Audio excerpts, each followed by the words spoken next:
Izin yang mulia, saya menyampaikan nota pembelaan saya. Atas nama Harvey Muiz, saya kasih judul yang mulia.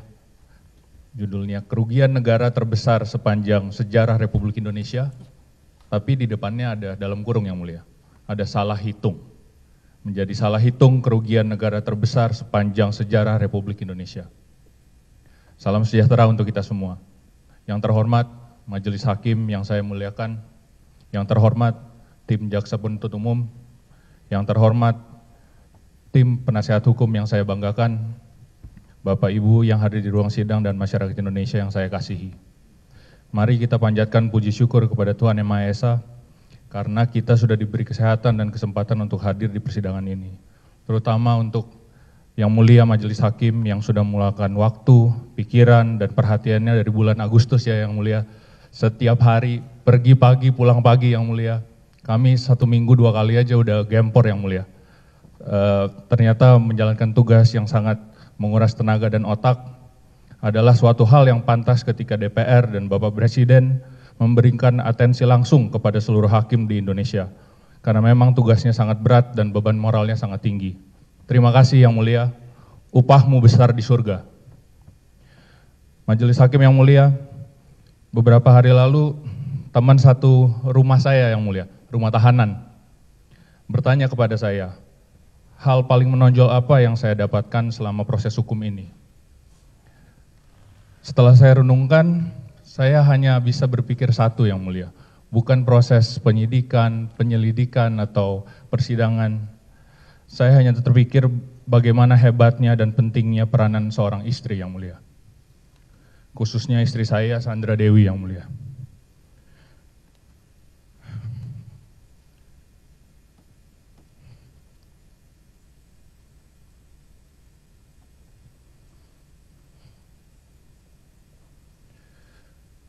Sebagai pihak yang paling dimanfaatkan untuk pencitraan, pada saat yang sama paling dirugikan dalam kasus ini,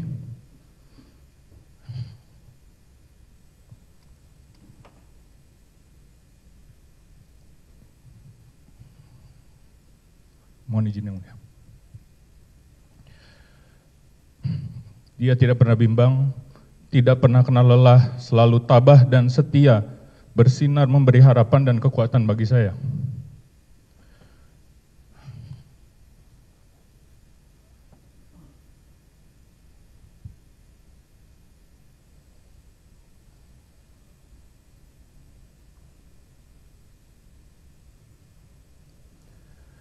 Saya menjadi sadar bahwa anugerah terbesar dalam hidup saya itu adalah istri saya yang mulia. Sumpah yang kami ucapkan 7 tahun lalu untuk saling menjaga pada saat susah maupun senang.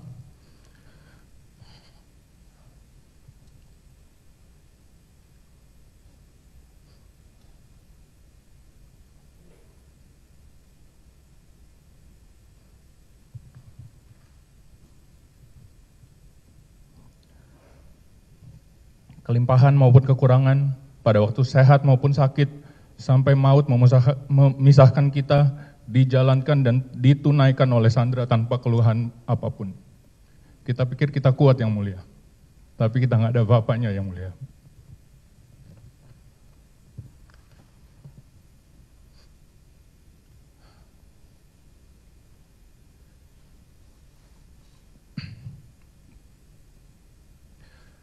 Majelis Hakim yang terhormat, saya dibesarkan dari keluarga yang sangat terberkati semenjak saya lahir yang mulia. Almarhum ayah saya merantau ke bagian paling ujung Indonesia, paling timur, di Merauke, lalu berhasil membesarkan 5 orang anak, menyekolahkan kami ke luar negeri dan mengajarkan kami untuk selalu melihat kebaikan dalam segala hal. Dalam keseharian, pertemanan, bisnis, maupun setiap kejadian yang menimpa kami harus melihat dari sisi positif agar kami selalu bisa bersyukur. Ada satu kalimat yang selalu diingatkan oleh beliau. Ketika orang berbuat jahat, kita tulis di pasir pantai. Tapi perbuatan baik, kita pahat di batu. Selama proses persidangan ini saya baru menyadari bahwa ternyata ada cara lain yang mulia untuk melihat dunia yang sama sekali tidak pernah saya lakukan dan saya praktekkan. Semua kegiatan yang saya pikir saya lakukan dengan niat baik, ternyata bisa diputarbalikkan dengan pikiran dan tuduhan yang luar biasa jahat. Majelis Hakim yang mulia, izinkan saya menyampaikan dengan jujur, hal positif apa yang sebenarnya ada dalam benak dan pikiran saya ketika memutuskan untuk membantu niat PT Timah yang ingin mengangkat peran Indonesia di dunia internasional. Yang pertama, Kepulauan Bangka Belitung, izin saya singkat bubble ke depannya, yang mulia, sangat diberkati oleh Tuhan karena dianugerahi cadangan timah yang sangat berlimpah dan sudah mencari incaran penambang dari seluruh dunia semenjak tahun 1700-an. Cadangan itu tersebar di bawah lahan masyarakat yang menyebabkan dengan cara sederhana saja sudah bisa mendapatkan hasil. Ini adalah hal yang dilihat masyarakat Bangka sebagai berkat. Indonesia menjadi salah satu produk eksportir timah terbesar di dunia, namun perannya sangat minimal dan tidak bisa mempengaruhi penentuan harga timah dunia. Alasannya sederhana yang mulia, karena PT Timah dan swasta tidak bisa bersatu. Selain itu, tantangan terbesar perniagaan timah di bubble adalah penyelundup timah. Para penyelundup ini tidak membayar pajak, royalti, dan PNBP sehingga bisa menawarkan harga beli timah lebih tinggi daripada pemilik IUP.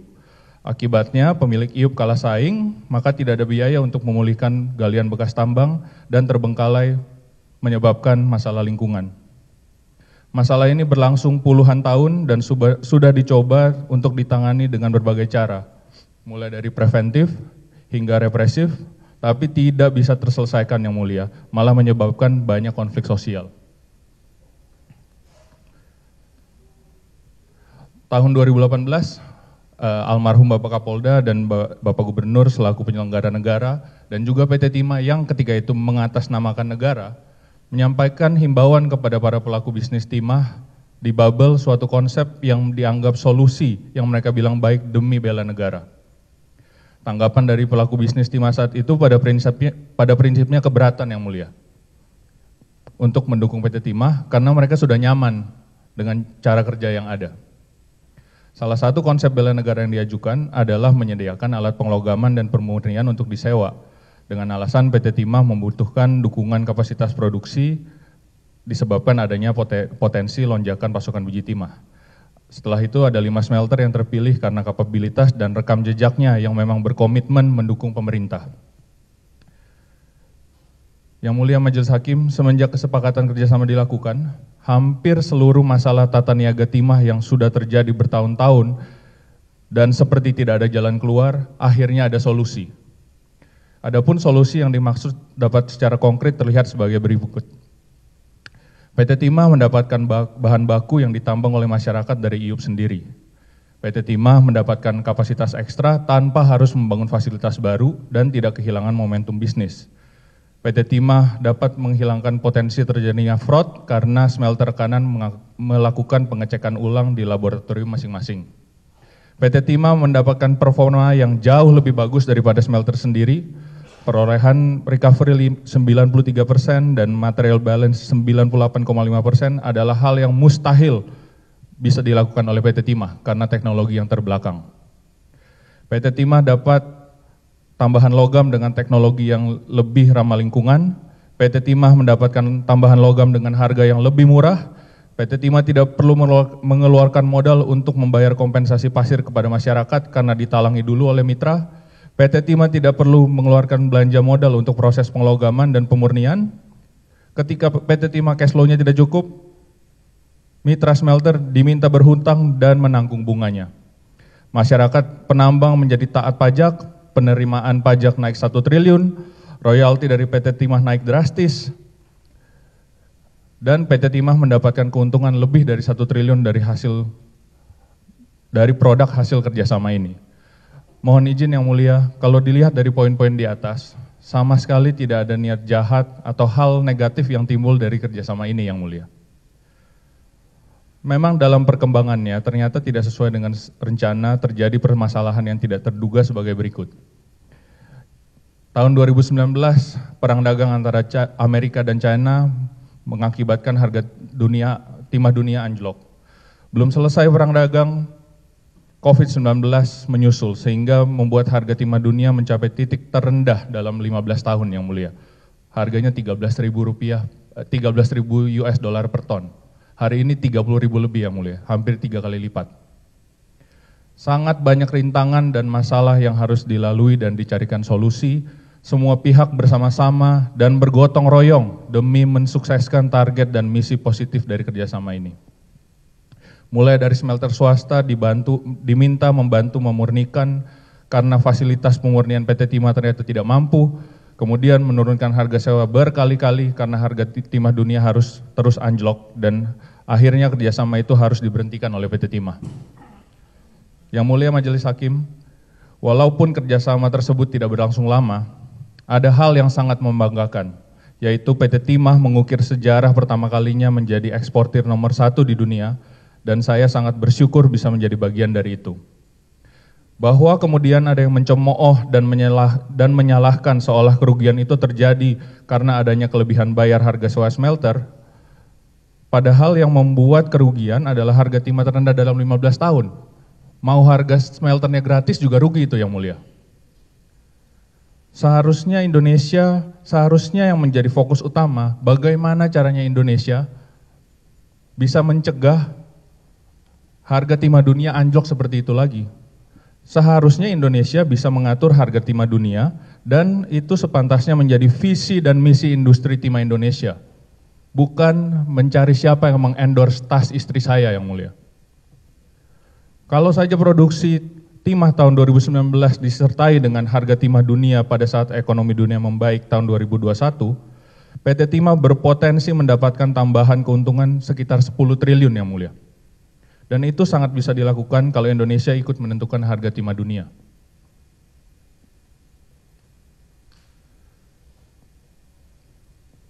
Majelis Hakim yang terhormat.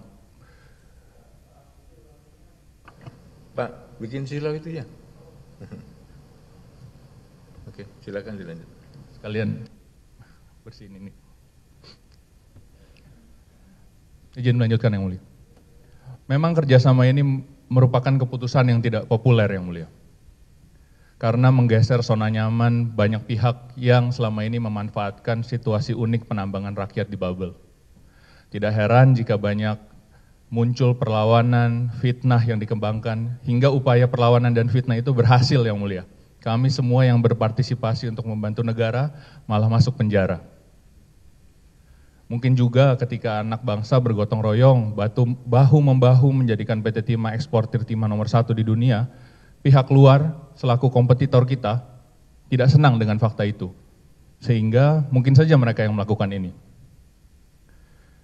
Yang mulia Majelis Hakim, pada awal persidangan saya berharap banyak dari saksi-saksi di pengadilan, terutama saksi-saksi dari PT Timah. Harapan saya, para saksi dari PT Timah berani mengatakan serta menjelaskan fakta yang sebenarnya, terkhusus memberikan klarifikasi tentang keadaan yang sebenar-benarnya, dan betapa kerjasama itu sangatlah dibutuhkan dan menguntungkan PT Timah Tbk. Kita tahunya kalau tidak ada kerjasama itu PT Timah bangkrut yang mulia.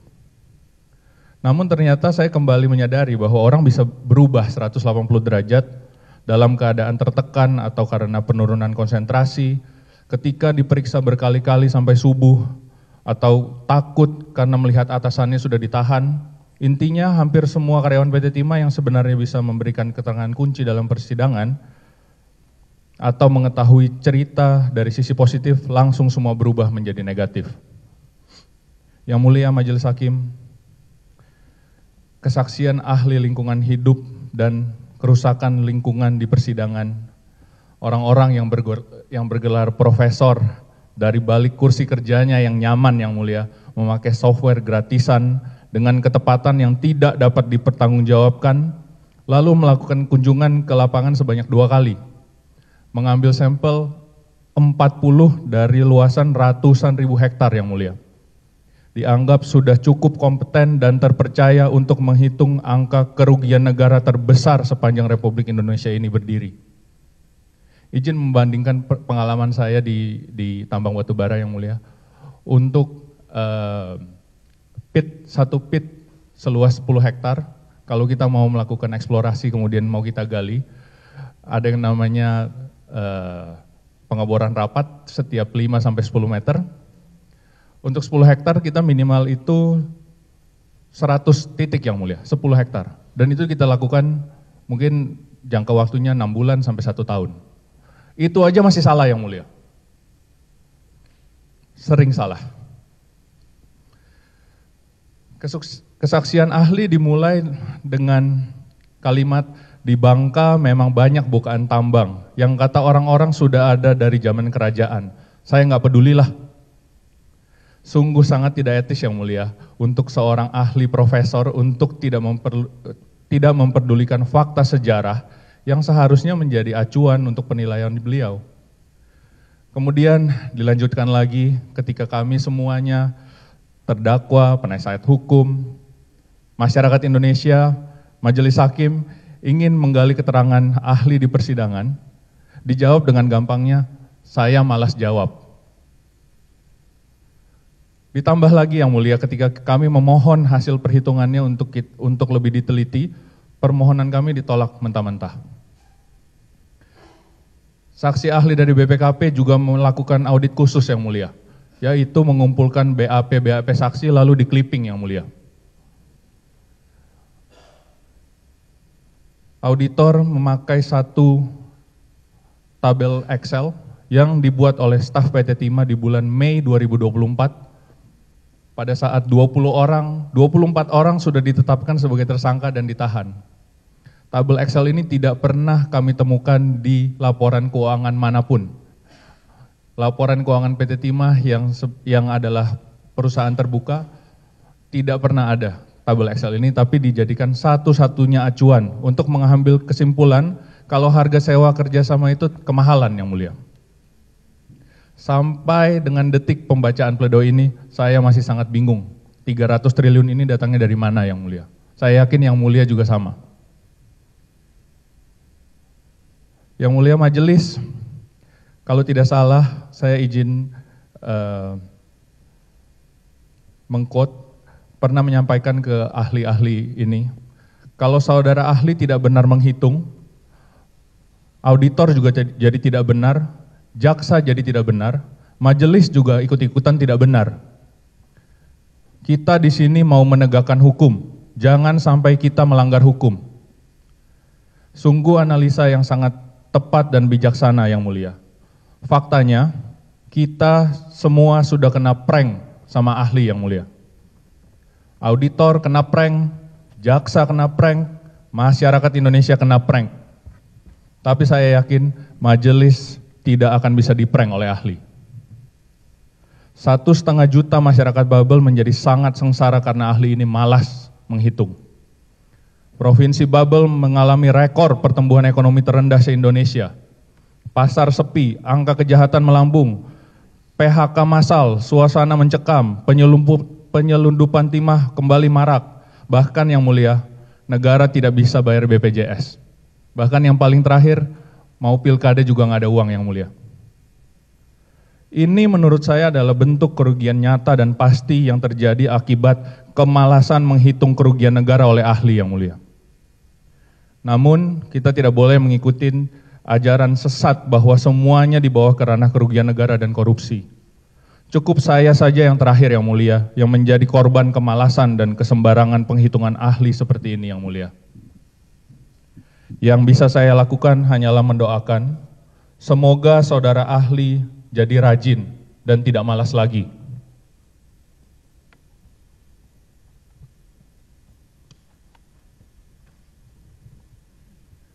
Majelis Hakim yang bijaksana, Dr. Bernard, ahli sosial-legal, mengatakan tujuan penegakan hukum berevolusi dari yang paling primitif, yaitu gigi diganti gigi, menjadi melindungi orang baik dari orang jahat, kemudian berevolusi lagi menjadi yang terakhir, mengubah orang jahat jadi baik, kalau perlu setengah malaikat.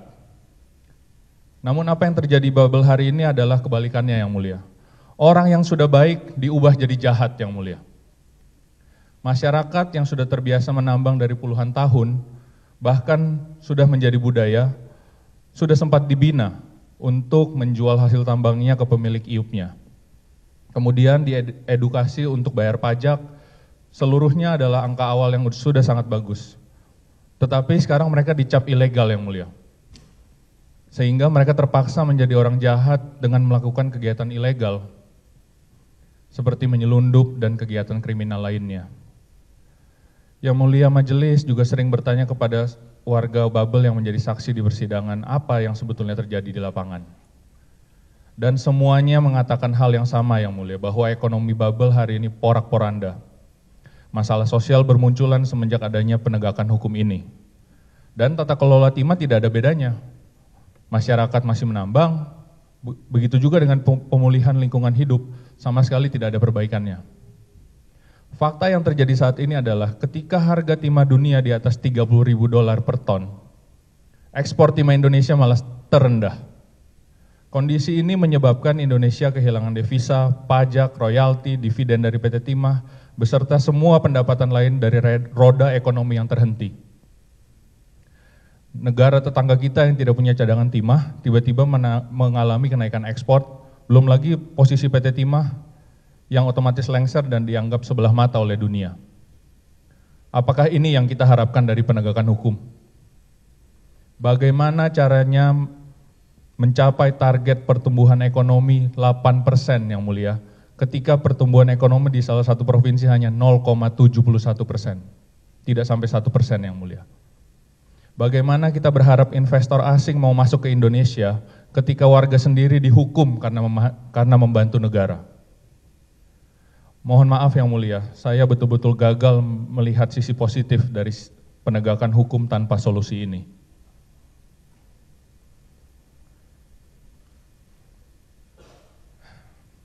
Yang mulia Majelis Hakim, Profesor Romli, ahli hukum pidana dan salah satu perumus Undang-Undang Tipikor mengatakan, penggunaan pasal korupsi di tengah semangat pemberantasan korupsi yang menggebu-gebu tanpa disertai dengan masyarakat yang mengerti hukum sangat rawan disalahgunakan. Tapi itulah framing yang dirancang dengan sangat sempurna sehingga saya dan keluarga saya langsung dihukum dan divonis oleh publik sebagai koruptor yang mulia. Dan itu sudah dilakukan jauh sebelum adanya persidangan ini. Karena pada dasarnya kita semua benci dengan koruptor, termasuk saya yang mulia. Izinkan saya untuk menyampaikan curahan hati tentang keluarga kecil saya yang mulia.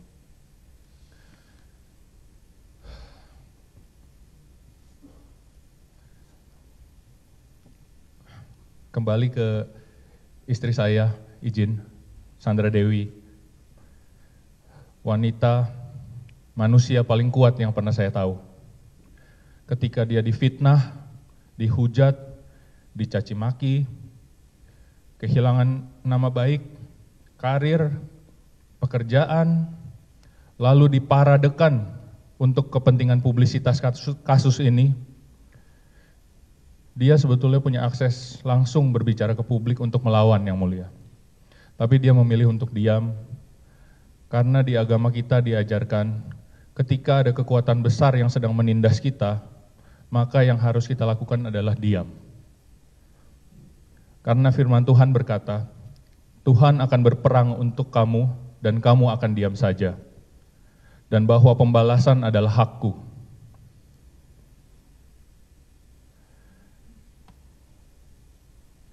Izin menyampaikan pesan ke istri yang mulia. Istriku, kita sudah pernah melewati masa susah ketika papa sakit. Kamu selalu di sampingku. Lalu ketika senang, kita menikah, dapat anak-anak lucu yang sempurna, kamu juga ada di sampingku. Sekarang kita susah lagi. Kamu tidak pernah bersungut-sungut, tidak pernah mengeluh, tidak pernah menyalahkan keadaan, bahkan menjadi pilar penyangga keluarga kita. Tanpa kamu aku runtuh. Terima kasih Sandra Dewi, kamu.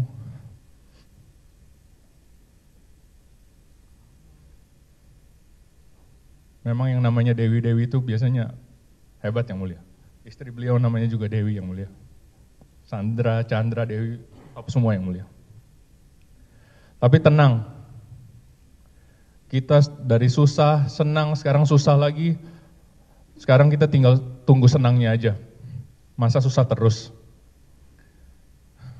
Titip anak-anak, jangan lupa berdoa setiap hari biar papa wamilnya cepat selesai.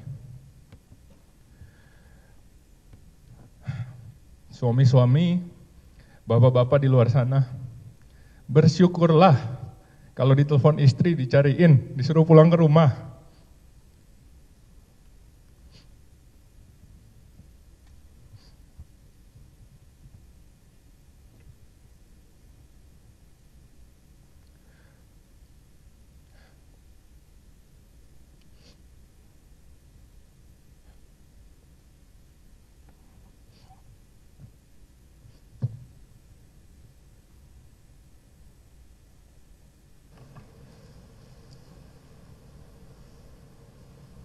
Coba apa? Terdakwa fokus ke itu. Supaya apa? Baik yang mulia. Bisa segera selesai. Siap. Ya.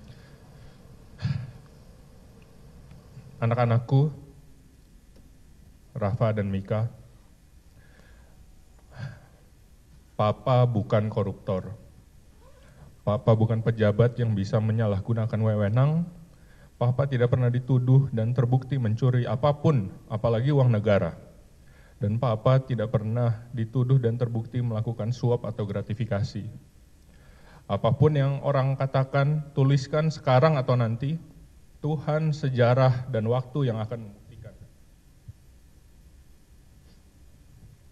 Malaikat-malaikatku, maafkan Papa karena harus tiba-tiba hilang dari hidup kalian yang baru saja dimulai. Hak kalian untuk memiliki sosok ayah dirampas begitu saja. Nanti kalau kalian sudah bertambah besar, Papa harap kalian bisa mengerti bahwa dunia memang tidak selalu berjalan sesuai dengan kehendak dan ekspektasi kita. Dan kadang-kadang kalian akan merasa bahwa dunia itu tidak adil. Namun satu hal yang Papa tekankan, jangan jadi orang jahat. Tetaplah menjadi orang baik tanpa kepahitan, jangan menjadi serupa dengan mereka yang menghakimi kalian atau keluarga kita. Tetap peduli sesama dan menjadi berkat bagi semua orang dimanapun kalian berada.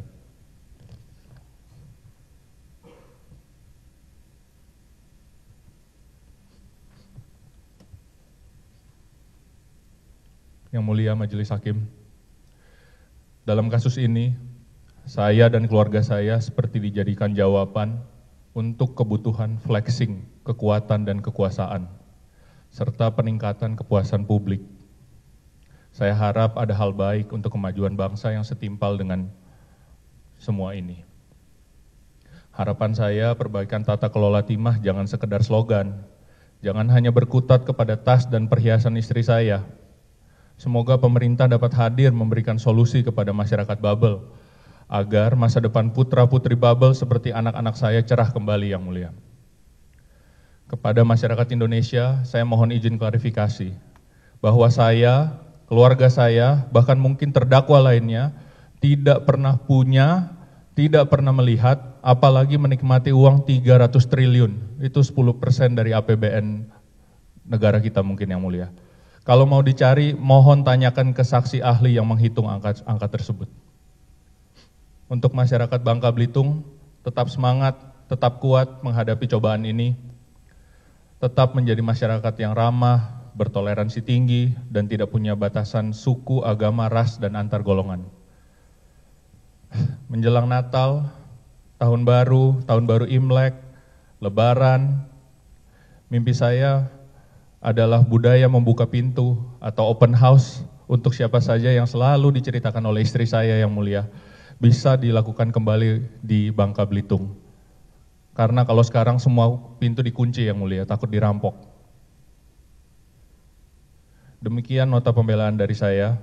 Saya akan terus mendoakan semoga yang mulia Majelis Hakim agar senantiasa diberikan kesehatan, hikmat dan kebijaksanaan oleh Tuhan. Sehingga yang mulia Majelis dapat memandang, mempertimbangkan sisi positif dan kebaikan yang kami semua coba lakukan. Karena yang mulia diberikan kuasa bukan hanya untuk menghukum, tapi juga untuk mengampuni. Maka saya mohon Yang Mulia, tolong ampuni kami, berilah kami kesempatan untuk berkontribusi terhadap negara. Yang lain hanya janji Yang Mulia. Kami sudah pernah melakukan, tapi sayangnya kami sekarang dihukum karena itu. Jangan biarkan ini menjadi legacy, menjadi sejarah kelam dunia peradilan Indonesia. Akhir kata, saya dan keluarga saya dengan segala kerendahan hati berterima kasih kepada seluruh masyarakat Indonesia yang sudah baik yang mendukung dan tidak mendukung dan mendoakan kami. Mohon maaf sebesar-besarnya atas perkataan dan perbuatan yang kurang berkenan selama masa-masa yang sulit ini. Kami hanya bisa berdoa, pasrah, dan berharap agar ada mujizat Natal untuk kami tahun ini, dan semoga damai Natal di bumi senantiasa beserta kita. Tuhan berkati kita semua, Tuhan berkati Indonesia. Jakarta, 18 November 2024. Hormat saya, Harvey.